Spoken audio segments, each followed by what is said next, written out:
No episódio passado, o Dr. Alexandre Kalash, gerontólogo reconhecido internacionalmente, deu um conselho interessante para envelhecer bem. Ele disse que é preciso acumular 4 capitais. Acumular saúde, um recurso que naturalmente vai se fragilizando com o processo de envelhecimento do corpo. O capital do conhecimento, que é estar atualizado na sua profissão, no seu ambiente familiar, tanto com tecnologias como com assuntos. O capital financeiro, que é o mais difícil de acumular, porque depende muito da sociedade em que a gente vive e das oportunidades que a gente tem. E o capital social. E foi esse último, o capital social, que mais me chamou a atenção. Porque alguém que passou a vida tentando apenas sobreviver, conseguir comer todos os dias, escapar da violência, educar os filhos, trabalhar com dignidade, quanto sobra para ter um propósito de vida para além dessa sobrevivência? É claro que todos, independente de qualquer coisa, desenvolvemos nossa personalidade, nossa subjetividade. Mas sobra espaço, tempo e energia para ter sonhos e metas quando mal dá para conseguir o básico? Ao nascer no Brasil, será que temos todos a oportunidade de ter um propósito forte de vida, de sonhar e alcançar esses sonhos? No livro Solitária, da Eliana Alves Cruz, um dos personagens é um homem que foi cheio de sonhos, mas que tinha, abre aspas, um vazio de futuro que o perseguia. Vazio de futuro. E nesse vazio, esse personagem cai na bebida, na violência doméstica, até ir viver na rua. Eu vou ler um trecho do livro. Quando alguém pergunta se aconteceu algo grave, eu respondo que sim e que não. Não aconteceu nada. E não acontecer nada era grave. Eu mesma conheço um tanto de gente assim, até mesmo na minha família. Gente que caiu nesse vazio de futuro. E essa é uma realidade, especialmente para os mais oprimidos na sociedade. Se essa é a sua sensação, de que as portas estão fechadas para você, que o mundo está estruturado para te excluir, como acumular capital social para envelhecer bem? Para envelhecer rodeado de amigos e de alegrias? A resposta não é nada fácil. Mas essa é a pergunta que nos leva para o 3º episódio de Desiguais, um podcast em 6 episódios que tenta entender como as desigualdades impactam o nosso destino, que já começa a ser traçado no dia em que a gente nasce, dependendo de quem são nossos pais e o nosso país. Eu sou Carol Pires e a produção desse podcast é da Maranha Filmes, com apoio da Fundação TID Setúbal, Oak Foundation e Ford Foundation. Esse é o episódio número 3, Subjetividade.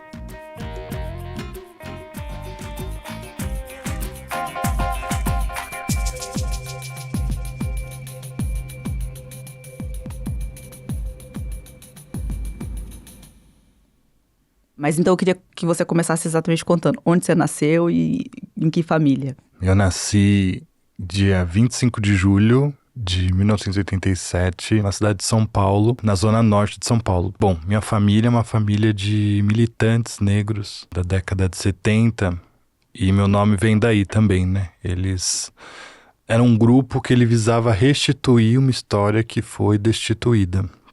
Então, ele colocou nomes africanos em mim e meus irmãos, todos.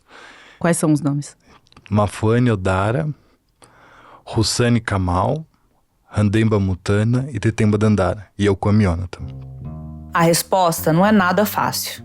Mas essa é a pergunta que nos leva para o 3º episódio de Desiguais, um podcast da revista Piauí em 6 episódios que tenta entender como as desigualdades impactam o nosso destino, que já começa a ser traçado no dia em que a gente nasce, dependendo de quem são os nossos pais e o nosso país. Eu sou Carol Pires e a produção desse podcast é da Maranha Filmes, com apoio da Fundação TID Setúbal, Oak Foundation e Ford Foundation. Esse é o episódio número 3, Sonhar no Brasil. Foi minha avó materna, a dona Dirce. A dona Dirce, ela nasceu no interior de São Paulo, uma cidade pequenininha. E ela sempre conta isso, né? Ela tinha 3 empregos, trabalhava muito, né, para conseguir pagar a escola da minha mãe, enfim, né? Ela mesmo, acho que ela só fez o ensino fundamental, ela não chegou a fazer o ensino médio. E sempre incentivou muito, assim, o estudo, assim, né? Meu avô faleceu muito cedo, né? O Israel, que é o pai da minha mãe. Ela tinha 3 anos quando ele faleceu. E por outro lado, minha mãe nasceu em Rio Claro e meu pai nasceu em São Paulo também, na Zona Leste. Também a mesma coisa, assim, a família dele sempre incentivou muito o estudo dele, assim. Foi o único que conseguiu estudar dentro da família, enfim, todas essas histórias. Minha mãe também. Foi a única que conseguiu estudar dentre os irmãos, dentre 4 irmãos, que fez parte dessa construção, né? Da gente conseguir, de alguma maneira, acessar o ensino superior, né? E é muito interessante porque eu fico pensando nessa continuidade histórica, né? Eu participei do programa de ações afirmativas da PUC. Então, toda a minha vida foi muito fruto da luta do movimento negro, né? Porque é quase como se esse sonho é geracional, né? Não vem só com você, assim. Nascem, com certeza. Acho que de séculos, né? Pensar que a gente foi sonhado, né? Nós somos corpos sobreviventes, assim, frente a toda tentativa de aniquilação, a gente conseguiu, de alguma maneira, resistir, né? Afirmar nossa existência frente a isso.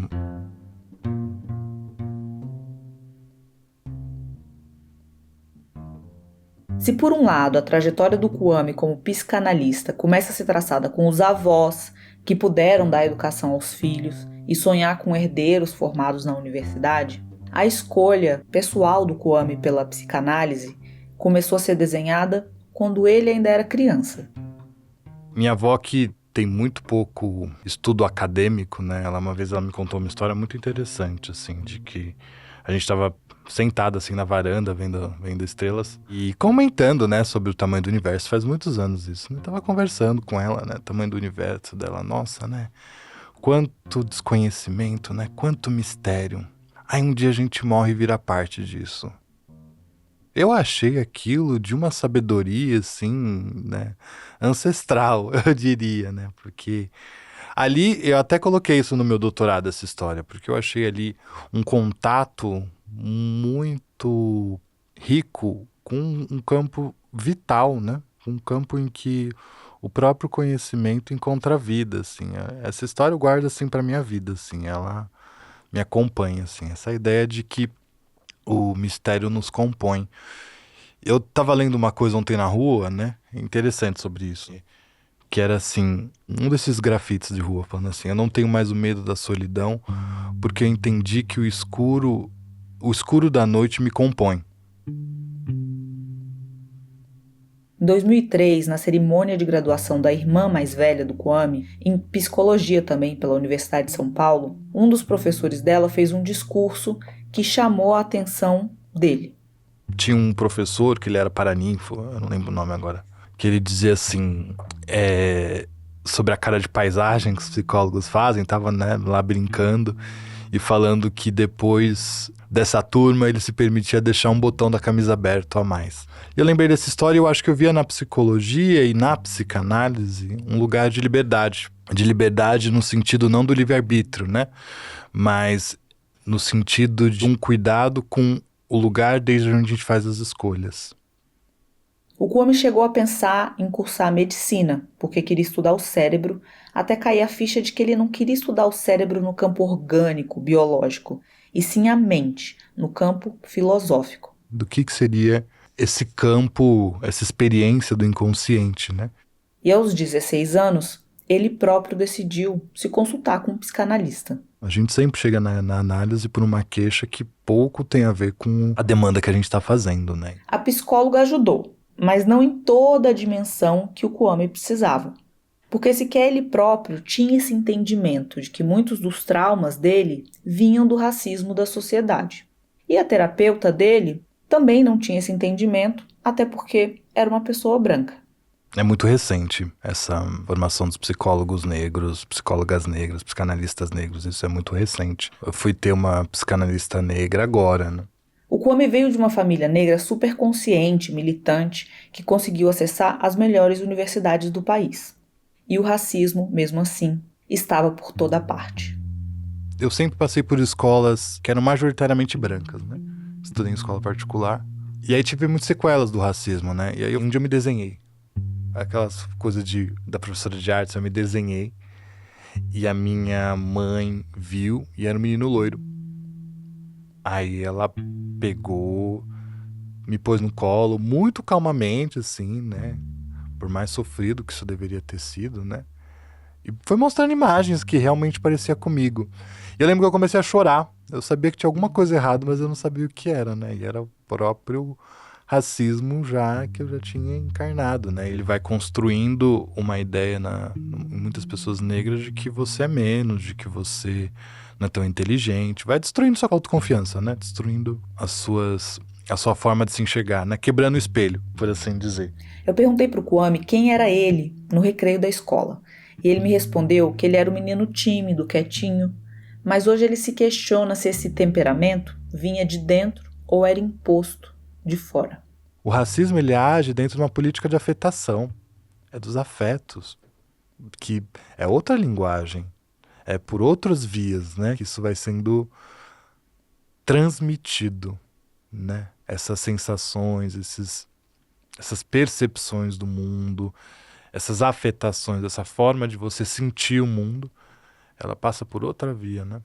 Mas você vai percebendo lugares, né, posições em relação a isso, né, as formas, né, dos discursos circularem, as pessoas que falam, as pessoas que não podem falar, as pessoas que são escutadas, porque acho que tem uma negociação, a Grada Quilomba fala muito disso, né, uma psicanalista, de que existe uma negociação entre escuta e fala, que é a seguinte: o subalterno pode falar quando ele é escutado. Por isso que a Lélia Gonzalez, quando ela diz assim, naquela palestra famosa, né, que está no texto Racismo e Sexismo no Brasil, o lixo vai falar numa boa. Não é que ela se considera um lixo, é que agora ela está sendo escutada, né? Formado, o Kwame começou a fazer atendimentos clínicos e se encontrou fazendo isso. Comecei a atender pessoas a partir de uma clínica de sexualidades. Eram pessoas que estavam saindo do armário e todo o sofrimento que isso produzia na nossa sociedade heteronormativa. Então eu já entrei por um viés interseccional, eu não entrei pela via racial. Eu entrei por uma via que era do campo das orientações sexuais, enfim. E as discussões que eu fazia a partir da clínica já era desde um outro lugar. Que não era o hegemônico, que eu fui descobrir depois, né? Que quando eu saí da universidade, eu fui procurar dar uma continuidade nessa formação e não tinha. E eu fui entendendo que, enfim, eu acho que eu precisava me juntar com pessoas que queriam criar esse lugar também, né? Que queriam estudar o campo das relações raciais, enfim. Então, eu fui fazendo um viés bastante à margem da psicanálise. Quando o Kwame diz que chegou a esse campo da psicanálise e encontrou o propósito de vida, ele percebeu que os interesses, desejos e utopias dele não eram hegemônicos na área, não eram os desejos da maioria. E ele precisava continuar remando contra a corrente. Isso me lembrou de uma outra pessoa com quem eu conversei para esse podcast. Nasci em Niterói, cidade aqui ao lado do Rio de Janeiro.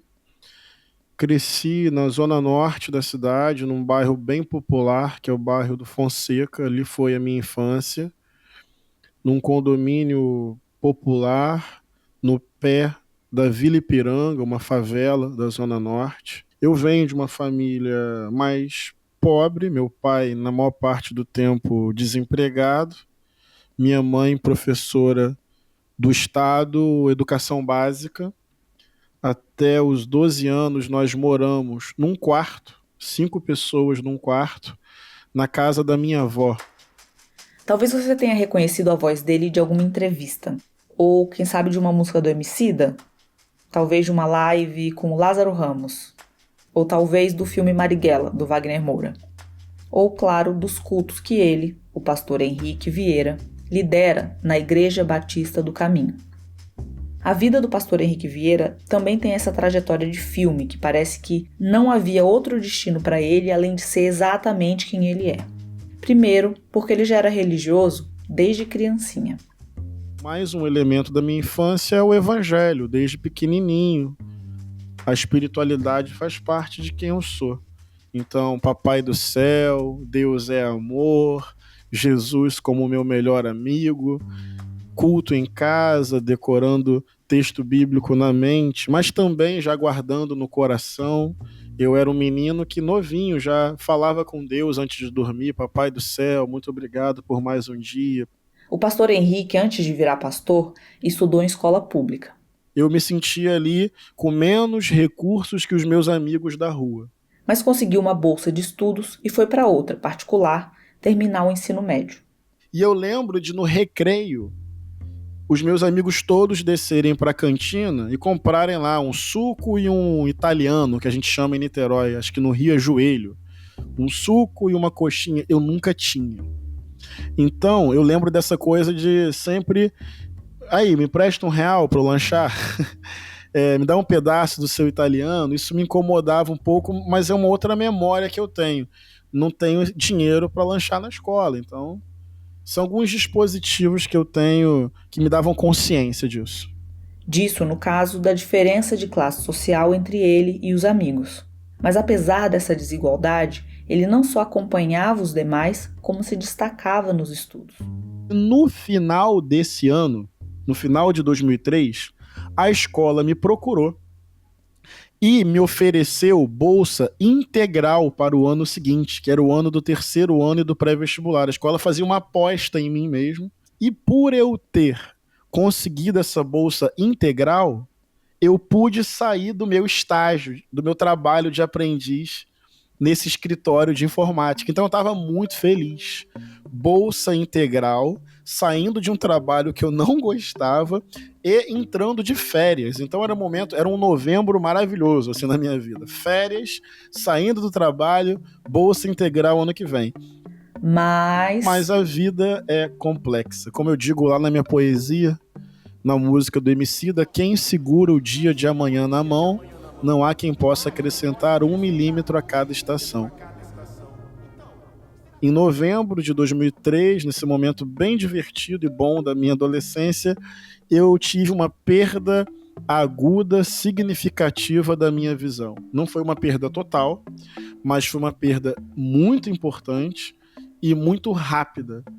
Ele foi diagnosticado com neurite óptica bilateral, uma inflamação no nervo óptico que causou uma perda aguda e progressiva da visão. Foi o caos na minha vida, porque de repente eu não lia, não escrevia, não reconhecia as pessoas, não andava sozinho, fazendo uma bateria de exames para tentar entender o que estava acontecendo, minha visão volta, não volta, a visão que eu tenho eu perco.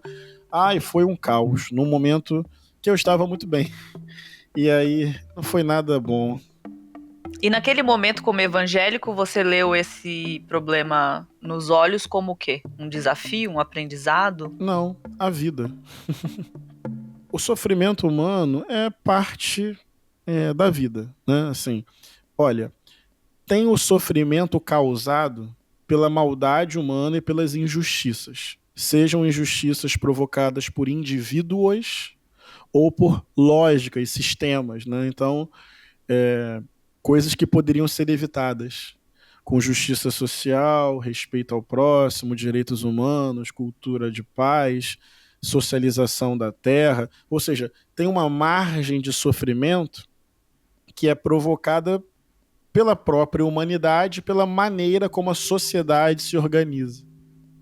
O sofrimento evitável e o inevitável. Eu penso política por aí. Política é a ação coletiva para poder construir um ambiente mais propenso para que as pessoas possam aproveitar a vida. Basicamente é isso. Mas olha, tem uma margem de sofrimento que não está no cálculo das ações humanas. É uma fragilidade constitutiva da própria vida. Sofrimento que não está no cálculo das ações humanas. É uma fragilidade constitutiva da própria vida. Pessoalmente foi bem importante para mim ouvir essa frase. Uma neurite óptica bilateral, como é que eu interpreto isso? Como a vida. O meu corpo, em algum momento, falhou em alguma coisa. E eu não fico. Eu não tenho assim, uma grande lição que. Eu acho que o ser humano pode conferir sentido e aprender diante do sofrimento. Mas eu não acho que o sofrimento tenha a função a priori de nos fazer aprender algo. Nós podemos lidar com isso provocando sentido. E até do ponto de vista da espiritualidade é assim que eu creio. Não creio que Deus provoca a dor, mas eu creio que Deus sente a dor comigo e caminha comigo nas travessias, nos desertos, nos vales da vida. Então não é que Deus provoca o sofrimento para eu aprender. Deus sofre comigo, me consola e me ajuda, e eu posso então aprender com os sofrimentos da vida. Então ali é a fatalidade, a imprevisibilidade, o aleatório, o acaso, é ser vivo. E ser vivo é sujeito necessariamente a esse tipo de coisa.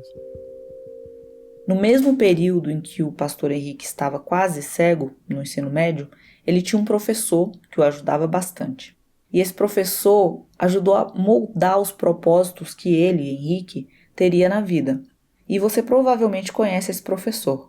É o ex-deputado Marcelo Freixo. E a gente começou a estudar a violência histórica dos manicômios e começou a ver filmes, Bicho de Sete Cabeças, Garota Interrompida, Um Estranho no Ninho, conversar com terapeutas, psicólogos, psiquiatras, conhecia a luta antimanicomial, a reforma psiquiátrica, enchia a paciência do Marcelo, toda hora pegando referência, perguntando coisa. E aí o final desse projeto, que já tinha mexido muito com a minha consciência de mundo, foi uma visita a esse manicômio judicial, Frei Caneca, porque eu conheci um menino lá, jovem, negro, devia ter 18 anos, com histórico de dependência química, pobreza, abandono. E a gente ficou basicamente a visita toda conversando, eu e ele, assim. Ele internado, preso, enfim. No final, ele me pergunta assim, ele faz duas perguntas muito singelas, que marcam para sempre a minha vida. Primeiro, ele me pergunta assim: "Você vai para onde agora?" E nunca foi tão estranho eu responder a palavra casa. Aquilo abriu um abismo entre nós. Eu, jovem, de origem pobre e naquele momento classe média baixa, mas eu me senti um rico, um privilegiado, né? Eu ia para casa. Casa, mãe, pai, irmão, irmã, jantar, cobertor, travesseiro, sabe? No dia seguinte vou para a escola. Tinham vários referenciais na palavra casa. E saber que ele ia ficar ali, isso mexeu comigo muito. E depois ele perguntou se eu voltava. E eu não sabia responder, eu nem sei qual foi a resposta que eu dei. Eu acho que eu falei que não tinha como. Mas eu sabia que eu não ia voltar assim, da minha vontade, com 15 anos, voltar ali. E por que você acha que te bateu tão forte? Porque eu imagino que outros colegas da turma não tenham se engajado tanto quanto você. Nunca ninguém me perguntou isso.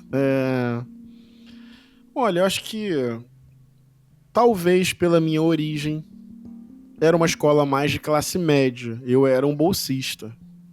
Talvez tenha sido ali um dispositivo. Talvez o evangelho. Porque o evangelho sempre me trouxe essa dimensão da sensibilidade. O amar o próximo nunca foi só uma frase de efeito. Mas também bate um pouco aí, não? Essa tentativa de entender como funciona o pensamento do outro, sendo você uma pessoa tão clara de pensamento? Sim, de fato é uma inquietude o tempo inteiro.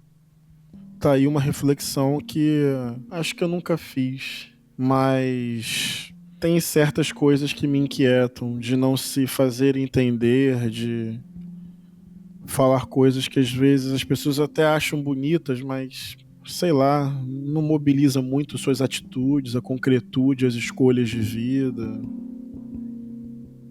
Tem uma angústia aí, sim.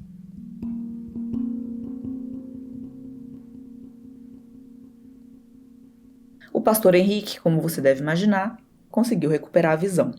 Ele entrou na universidade em primeiro lugar no vestibular e entrou no seminário para deixar de ser o pastorzinho e virar pastor de verdade. Então fui beber na fonte de Martin Luther King, pastor batista. Fui estudar teologia da libertação, que aproxima o cristianismo da crítica ao capitalismo e entende que o trabalho junto aos empobrecidos, por sua libertação, é um trabalho espiritual, é obediência a Jesus, caminhar com o povo. Então, a militância, luta antimanicomial, movimento estudantil, direitos humanos, partido político, sempre foi uma extensão e uma derivação da minha fé e do meu compromisso com a dignidade humana e com a superação da desigualdade, que sempre foi o grande drama diante dos meus olhos. Um propósito de vida derivado da fé.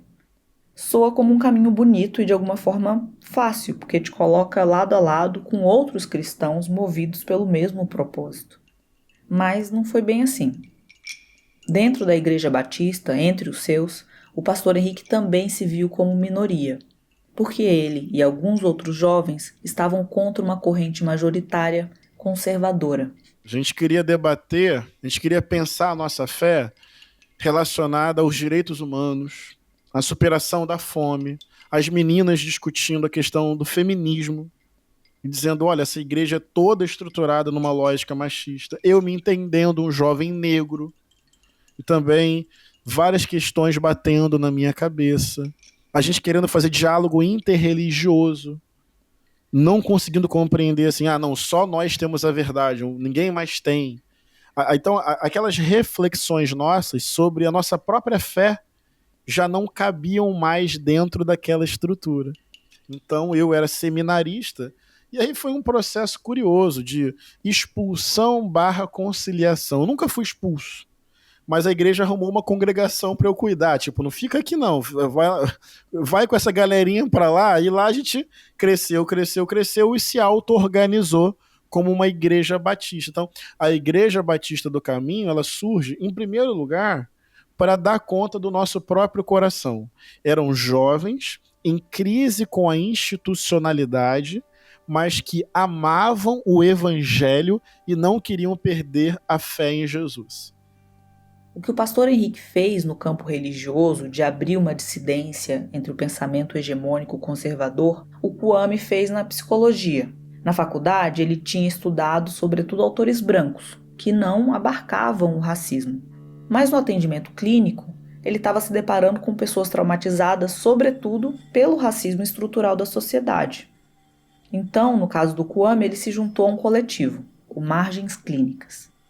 Que é um coletivo que ele existe desde 2012, eu entrei em 2017, que ele se propõe a criar dispositivos clínicos a partir do enfrentamento à violência de Estado. O que seriam dispositivos clínicos? Boa pergunta. Vamos lá. Dispositivos clínicos são metodologias, cartografias, formas de... até o próprio consultório, o aquilombamento. É uma proposição, uma proposta de colocar a clínica à altura do que lhe acontece. Então, por exemplo, como é que a gente pode pensar uma clínica que possa escutar a violência colonial? Tem uma brincadeira que um dos colegas nossos faz, que é o Vitor, que é a seguinte, né? Que se você pegar um médico de 1920 e pôr no consultório, hoje ele não vai saber fazer nada. Se você pegar um advogado da década de 20 e pôr no escritório, ele vai conseguir operar normalmente. Se você pegar um psicanalista de 1920 e pôr... 1920 não, vamos pegar da década de 50 e pôr hoje... provavelmente ele vai se dar muito bem em muitas escolas, né? Mas o que a gente propõe, assim, de, tipo, não, talvez a gente precise reformular e reavaliar esse percurso que a psicanálise fez no Brasil, que não considerou o que é o Brasil na sua constituição, nesses atravessamentos coloniais, né, enfim, em todo esse processo de subjetivação que existiu na América Latina, que existiu no território africano, que existiu, enfim, no território, na terra dos condenados, né? Como diz o Fanon no Condenados da Terra, né? Como é que a gente pensa a alma dos condenados da terra, que é muito diferente do europeu branco de uma cidade, enfim, né? Que não são as mesmas questões, né? Aqui a gente lida com uma desigualdade brutal. E como é que quais efeitos isso tem, né? Na nossa paisagem, a gente tem que ficar desviando de pessoas que estão dormindo na rua. Como é que a gente vai naturalizando isso? E isso, de alguma forma, não tem efeito sobre nós, né? Então, a gente vai construindo a clínica pensando nisso, né? Pensando no tipo, bom, né? Mas como é que a gente vai dialogando com outras bases também, né? Então o dispositivo também vem um pouco dessa reavaliação, né, necessária, né, de essa reavaliação crítica, né, e logo clínica, porque muitas vezes é isso, né, não se escuta, Não se escuta o racismo, não se escuta a transfobia, não se escuta a violência doméstica, não se tem noção da dimensão que isso é na nossa realidade, né? Na dimensão que isso produz na subjetividade, né? Uma mulher em situação de violência, enfim, não tem... E aí vão produzindo todas teorizações a partir disso, muito problemáticas. O atendimento psicológico no Brasil não está preparado para o Brasil. Nas universidades, a maioria dos autores estudados são homens brancos europeus, e não ter a leitura sobre a subjetividade negra, sobre racismo e colonialismo é um prato cheio para profissionais acharem que podem dizer para os pacientes que você está exagerando, sofrimento não tem cor, e coisas piores que deslegitimam o paciente. Dados do IBGE mostram que 54% da população brasileira é negra. Entre os mais pobres, eles são 75%. Entre os mortos por armas de fogo, 78%. Os jovens negros têm 45% mais chance do que os brancos de cometer suicídio. É aquilo que a Eliana Alves Cruz diz no livro dela, quando ela fala em vazio de futuro. Então dá para concluir que, além de renda, classe, gênero, raça, uma das métricas para medir a desigualdade também está o direito que nos dão de sonhar. E se não temos todas as ferramentas e oportunidades para desenvolver essa subjetividade e esses sonhos lá no início da vida, não tem como acumular capital social, como o Dr. Alexandre Kalash sugeriu no episódio passado. Sem dúvida, com certeza. Acho que considerar a subjetividade, né? Aqui é o Kwame outra vez. Acho que considerar que não são sujeitos chapados, né? Acho importantíssimo trazer nuances para esses outros indicadores, né? Acho que tende a ser muito profícuos a forma de criação até de políticas públicas sobre isso, né? Se eu falo que você está com um problema no karma, você não vai tomar o diazepam, por exemplo. Se eu falo que você está com falta de poesia, você não vai tomar um benzodiazepínico, né? Entende? Eu estou dizendo isso porque, de fato, há uma disputa, né? Dentro desse campo da saúde mental, em que, majoritariamente, né, a forma da gente nomear os afetos, aquilo que a gente sente, é psiquiátrico, é crise de pânico, é crise de ansiedade, é depressão, e isso não vem do nada. Isso também é uma forma de captura, né, da forma da gente estar no mundo, né, e de a gente responder a isso. O Kwame encontrou um caminho para o desenvolvimento da subjetividade na psicanálise. Fui tentando trabalhar o sonho de diferentes formas, né? Acho que tem essa forma mesmo do sonho enquanto essa manifestação da via, do acesso ao inconsciente. E tem algo que tangencia de longe, que é o sonho enquanto esse processo que a gente já foi dizendo de ser sonhado, né? Que tem a ver um pouco com isso, né? De ser como é que a gente foi desejado. Como é que a gente foi... O que a gente consegue projetar a partir disso? Até onde a gente consegue sonhar? Tinha muito a ver com isso também, né? Por que a gente só sonha até aí? Quais são os impedimentos, né, que a gente tem? Até onde a gente se autoriza a imaginar? Até onde a gente se autoriza, né, a utilizar dessa potência criadora? E que inibe ela, né? Quais são as obstruções a partir dela, né? O que impede a gente de sentir o mundo de outra maneira, né? Eu levei essa ideia de que a oportunidade de sonhar também é um marcador de desigualdade para o pastor Henrique. De que a sociedade ideal seria uma em que todos tivessem os mesmos direitos e acessos para que cada um pudesse escolher acessar ou não. E eu perguntei se ele concordava com isso. Essa pergunta é boa, né? Olha, aí você entra numa questão muito importante e vou ser muito sincero com você. Assim, eu acho que nós temos que superar. Isso não é uma atitude de um indivíduo, isso é um processo histórico, um projeto de sociedade e uma construção coletiva. Processo, projeto e coletividade. O que eu considero fundamental? Superar todos os mecanismos de exploração e opressão do ser humano sobre outro ser humano. Para a gente chegar nesse modelo de sociedade em que as pessoas tenham mais liberdade e possibilidade de fazer as suas escolhas, afirmando a sua singularidade no mundo.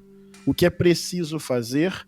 Eliminar todos os dispositivos de exploração econômica e outras opressões. Então, no papo reto, esse modelo de 1% do mundo com a riqueza produzida pelos outros 99%, eu acho muito desumano.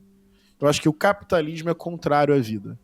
É socializar as riquezas para poder construir uma outra cultura econômica, de menos produtividade e um crescimento mais coletivo, com uma distribuição muito mais justa e equilibrada das riquezas que as pessoas produzem. Isso para mim é fundamental, porque a gente vai falar de moradia, de terra, de água, de um emprego legal, de renda, de divisão de tarefas e redução do tempo de trabalho, para que tenha mais tempo livre, para que as pessoas possam, eu quero pintar, eu quero desenhar, eu quero dançar, eu quero jogar bola, eu quero jogar taco, quero ver o meu time do meu coração, quero assistir uma série, quero sentar e ver o pôr do sol. É isso. É reduzir a lógica do lucro, dividir mais a riqueza, distribuir a renda e aumentar o tempo livre. E tirar do mapa fome, tirar do mapa não tenho casa para morar, tirar do mapa não tenho terra para plantar, né? Então precisa de uma mudança econômica. E as outras opressões? O racismo elimina a possibilidade de vida plena para o meu povo e para os não brancos em geral. O patriarcado, a cis-heteronormatividade. E aí pode parecer uma fala muito panfletária, mas não é não. São modos de relação que maltratam. Hoje alguém vai chorar e sofrer por causa do racismo. Hoje alguém vai chorar e sofrer por causa do patriarcado. Hoje alguém vai chorar e sofrer por causa da LGBTfobia. Hoje alguém vai chorar e sofrer por causa da xenofobia. Esses modos de relação que autorizam a violência. Eu falei chorar e sofrer. Eu poderia, infelizmente, dizer morrer. Morrer. Hoje vai ter um feminicídio no Brasil. Então, o que fazer para chegar nesse mundo? Precisamos de uma solução econômica para acabar com a pobreza. E precisamos de relações que possam tirar esses mecanismos de opressão. Aí eu estou visualizando uma sociedade mais disponível para que a subjetividade de cada pessoa possa florescer e cada pessoa possa fazer as escolhas que vão afirmar a beleza da sua vida.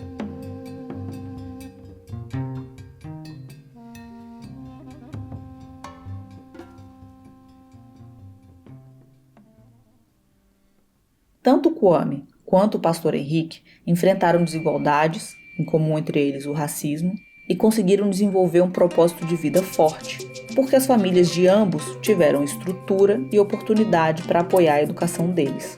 E só isso já faz deles exceção no Brasil. Mas essa devia ser a regra. Outro ponto em comum é que eles conseguiram colocar toda a personalidade deles, a subjetividade e os sonhos no trabalho. Eles trabalham com o que gostam e acreditam. E dá para dizer que isso é um privilégio, porque 1/3 da nossa vida a gente passa trabalhando. E é sobre isso que a gente vai falar no próximo episódio de Desiguais. Vamos fazer um mergulho nesse assunto que atravessa a vida de todos os brasileiros adultos, o trabalho ou a falta dele. Desiguais é um podcast da revista Piauí produzido pela Maranha, com o apoio da Fundação TID Setúbal, Oak Foundation e Ford Foundation. A edição desse episódio é de Eduardo Gomes, com mixagem e masterização de Diogo Saraiva. A arte da capa é do Gabriel Melo Franco. Eu e Ana Luísa Vastag escrevemos esse episódio, que teve a Mari Faria na produção de reportagem. Revisão do roteiro da Fernanda Mena. Pela Maranha, a edição do Bruno Bertogna com assistência da Aline Levinsky. Também participou da sonorização o Derek Cabreira, com músicas da Mantric Mambo. Produção executiva da Juliana Santos, da Rubian Melo e Paula Garcia. Direção criativa do Lucas Doracioto. E direção executiva de Tiago Pereira. Pela Piauí, a distribuição é da Maria Júlia Vieira e as redes sociais são coordenadas pelo Fábio Brizola, Emily Almeida e Isa Barros.